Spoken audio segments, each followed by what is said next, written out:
पण ती सगळं वडीलधारी मंडळी.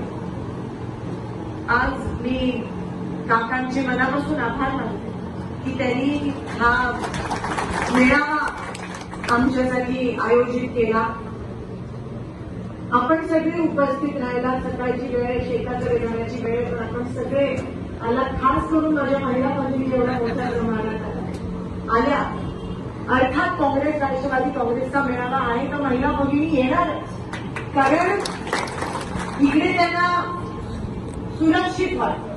दुसऱ्याकडे ते जाणार नाही. आज या महाराष्ट्रामध्ये जिजाऊनी, रमाईनी, अहिल्याबाईंनी संघर्ष केलेत म्हणून आज मी इकडे आमदार म्हणून उभी आहे. म्हणून तुम्ही इथपर्यंत येऊ शकता आणि तेच संस्कार काँग्रेस आणि राष्ट्रवादी काँग्रेसनी जपले.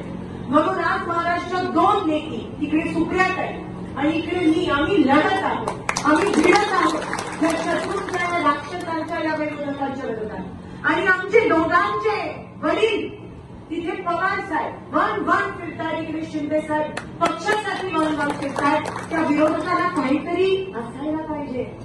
आज कोणाच्या विरोधात बोलतायत तुम्ही? आणि ह्याच्यावरून कळतं की त्याला संस्कारच नाही आहेत. एवढे वडीलधारी मंडळी, एवढी 83